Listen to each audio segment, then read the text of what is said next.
Hello student, आज के class में हम एक्सरसाइज 2.1 का सॉल्यूशन करेंगे। एनसीईआरटी ये क्लास नाइन्थ का पॉलिनोमियल चैप्टर से है। इसका मैंने सारा बेसिक समझा दिया था पीछे के दो वीडियो में, वो आप देख सकते हैं।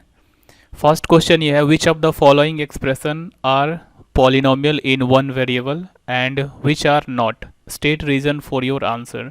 यहाँ पे हमें ये बताना है कि दिए हुए एक्सप्रेशन में से कौन सा एक्सप्रेशन पॉलिनोमियल है और कौन सा नहीं है।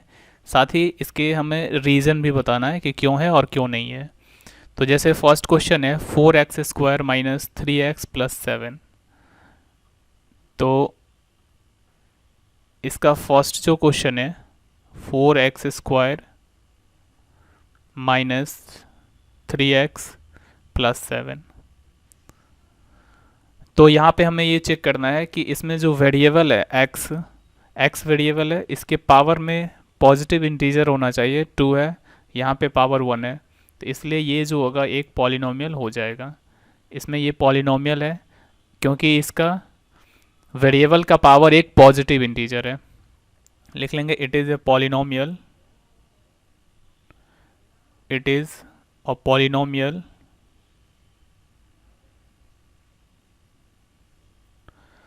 ओके ये पॉलिनोमियल है। साथ ही साथ ये वन वेरिएबल का पॉलिनोमियल है। हमें बताना ये भी है कि वन वेरिएबल का पॉलिनोमियल कौन कौन है। इसमें एक ही वेरिएबल x है, इसलिए ये वन वेरिएबल का पॉलिनोमियल है। इसे लिख सकते हैं कि it is a polynomial of one variable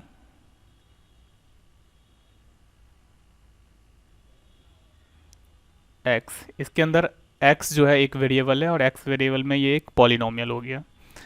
ऐसे ही इसमें रीज़न भी देना है कि ये पॉलिनोमियल क्यों है, क्योंकि इसका वेरिएबल का पावर नॉन नेगेटिव इंटीजर है। तो लिख लेंगे because power of variable is non negative integer.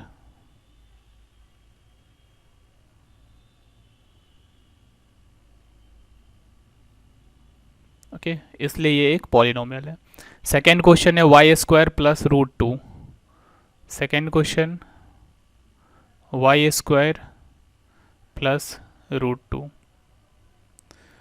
तो यहाँ पे ये भी एक पॉलिनोमियल हो जाएगा क्योंकि इसमें भी y का जो पावर है वो 2 है, ये एक पॉजिटिव इंटीजर है। तो इसलिए ये भी पॉलिनोमियल है। साथ ही साथ इसमें एक ही वेरिएबल है, y ही एक वेरिएबल है। तो इसका भी सेम आंसर हो जाएगा, it is a polynomial of one variable. सिर्फ यहाँ पे y लिखेंगे x की जगह पे। It is a polynomial of one variable y because power of variable is non negative integer. तो सेम चीज़ इसमें लिखना है, ये भी पॉलिनोमियल है। ऐसे ही थर्ड नंबर क्वेश्चन है, थर्ड नंबर में, और 3√t प्लस t√2। यह है 3√t प्लस t√2। ये पॉलिनोमियल नहीं होगा। क्यों नहीं होगा? क्योंकि यहाँ पे t ये जो वेरिएबल है इसके पावर में फ्रैक्शन आ गया 1/2। रूट का मतलब होता है पावर 1/2। लिख लेंगे इट इज़ नॉट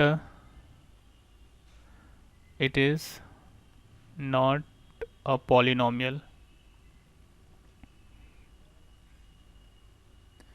ये एक पॉलिनोमियल नहीं है। रीज़न भी दे देंगे क्योंकि इसका पावर जो है वो एक नॉन नेगेटिव इंटीजर नहीं है।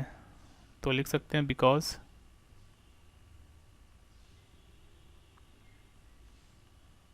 Power of variable is in fraction. लिख लेंगे कि फ्रैक्शन में है।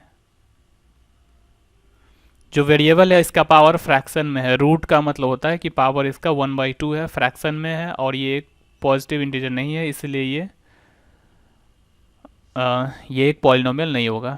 ऐसे ही फोर्थ नंबर क्वेश्चन है y plus 2/y। Fourth number question,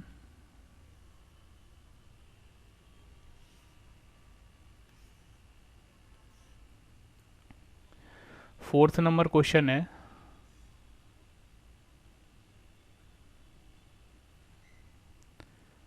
y plus 2/y।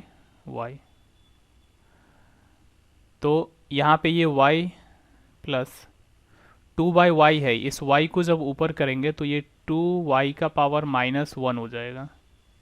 ये फ्रैक्शन में है, 1/y जब ऊपर जाएगा तो y का पावर -1 हो जाएगा। तो इस तरीके से यहाँ पे वेरिएबल का पावर नेगेटिव आ गया, तो ये भी एक पॉलिनोमियल नहीं है। इसे लिख सकते हैं कि it is not a polynomial. Reason में वही देंगे क्योंकि इसका पावर निगेटिव आ गया, इसलिए ये एक पॉलिनोमियल नहीं होगा। ऐसे ही फिफ्थ नंबर जो क्वेश्चन है, फिफ्थ नंबर,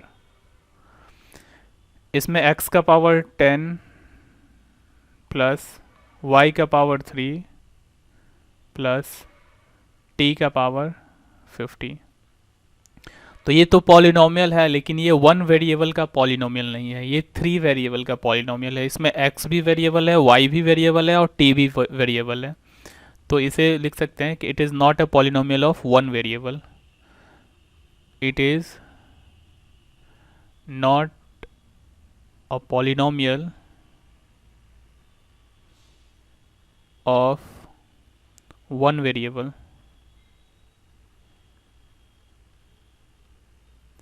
ये एक वेरिएबल का पॉलिनोमियल नहीं है, ये थ्री वेरिएबल का पॉलिनोमियल है। It is a polynomial of three variables, लिख लेंगे इट इज़ पॉलिनोमियल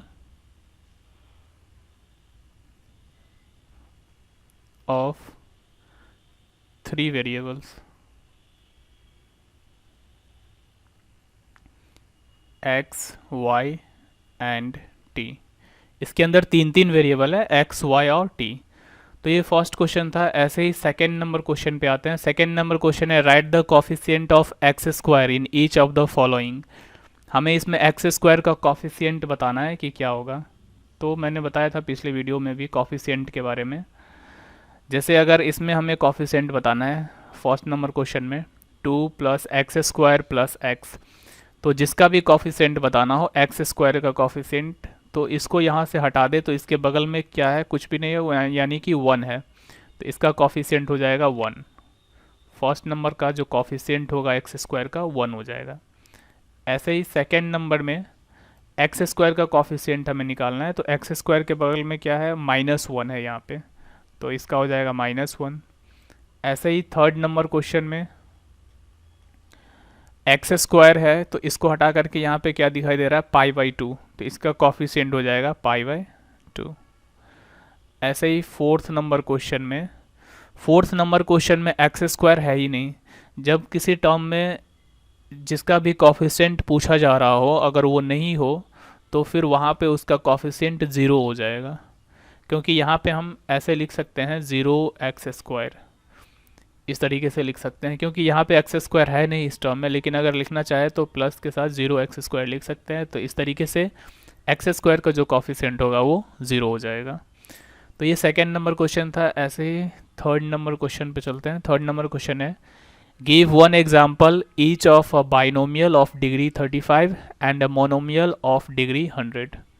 हमें एक एग्जाम्पल देना है एक बाइनोमियल का जिसका कि डिग्री 35 हो। बाइनोमियल ऑफ डिग्री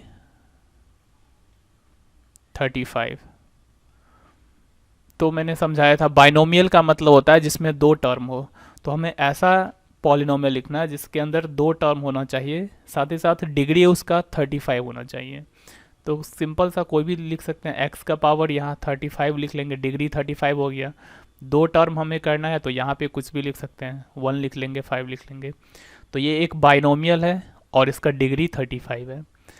फिर एक हमें एग्जाम्पल देना है मोनोमियल का, मोनोमियल ऑफ डिग्री 100। एक एग्जाम्पल लिखना है मोनोमियल ऑफ डिग्री 100। तो मोनोमियल का मतलब होता है जिसमें एक ही टर्म हो, तो हमें एक ऐसा पॉलिनोमियल लिखना है जिसमें सिर्फ सिंगल टर्म हो और उसमें डिग्री 100 होना चाहिए। तो x का पावर 100 लिख लेंगे।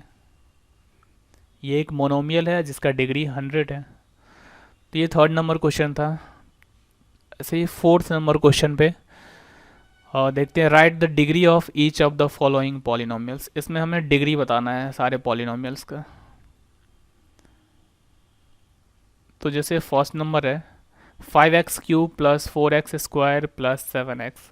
डिग्री का मतलब होता है कि वेरिएबल का जो हाईएस्ट पावर होगा वही उसका डिग्री हो जाएगा। तो इसके अंदर जो डिग्री होगा, डिग्री वो कितना हो जाएगा, हाईएस्ट पावर यहाँ पे 3 है तो इसका डिग्री हो जाएगा 3। सेकेंड नंबर क्वेश्चन में 4 माइनस वाई स्क्वायर, वाई का हाई पावर 2 है इसलिए सेकेंड नंबर का जो डिग्री होगा वो हो जाएगा 2। थर्ड नंबर में 5t माइनस √7, यहाँ पे t का पावर कुछ नहीं है मतलब 1 है तो इसका डिग्री 1 हो जाएगा थर्ड नंबर के लिए, इसका डिग्री 1 हो जाएगा। ऐसे ही फोर्थ नंबर क्वेश्चन में एक कांस्टेंट टर्म है, कांस्टेंट टर्म का मैंने बताया था पिछले क्लास में, ये कांस्टेंट पॉलिनोमियल है और कांस्टेंट पॉलिनोमियल का जो डिग्री होता है वो हमेशा ही 0 ही होता है, इसके अलावा कुछ नहीं होता है। इसका डिग्री जो होगा वो 0 होगा क्योंकि 3 को लिख सकते हैं 3 इंटू एक्स का पावर 0, तो इस तरीके से इसका डिग्री 0 हो जाएगा। ऐसे ही फिफ्थ नंबर क्वेश्चन पे classify the following as linear, quadratic and cubic polynomial. हमें बताना है कि इसमें कौन सा लीनियर है, क्वाड्रेटिक है और कौन सा क्यूबिक है। तो लीनियर का मतलब होता है जिसके अंदर डिग्री 1 हो, ऐसा पॉलिनोमियल जिसमें डिग्री 1 हो उसको लीनियर बोलते हैं। क्वाड्रेटिक का मतलब होता है जिसका डिग्री 2 हो और क्यूबिक का मतलब होता है जिसका डिग्री 3 हो। तो इसका जो फर्स्ट क्वेश्चन है x² plus x² plus x, इसके अंदर डिग्री जो है इसका हाईएस्ट पावर 2 है इसलिए ये जो है क्वाड्रेटिक है, क्वाड्रेटिक है। सेकेंड नंबर अगर देखें तो इसमें हाईएस्ट पावर 3 है तो ये क्यूबिक हो जाएगा, अगर पावर 3 हो तो क्यूबिक, x माइनस x³, ये जो है क्यूबिक पॉलिनोमियल है।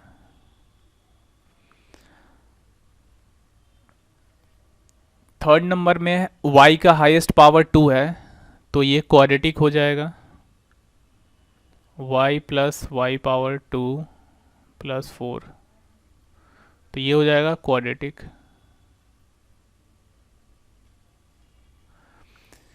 फोर्थ नंबर में 1 प्लस एक्स, यहाँ पे पावर जो है इसका 1 है, डिग्री 1 है इसलिए ये हो जाएगा लीनियर। फोर्थ नंबर है 1 प्लस एक्स, ये हो जाएगा लीनियर। यहाँ पे 3t, यहाँ पे भी पावर 1 ही है t का इसलिए ये भी एक लीनियर पॉलिनोमियल हो जाएगा। फिफ्थ नंबर में 3t, ये हो जाएगा लीनियर। सिक्स नंबर में है r², यहाँ पे डिग्री 2 हो गया इसलिए ये हो जाएगा क्वाड्रेटिक। सिक्स नंबर में r², ये हो जाएगा क्वाड्रेटिक। और 7 नंबर में 7x³ है, यहाँ पे डिग्री 3 है इसलिए ये हो जाएगा क्यूबिक।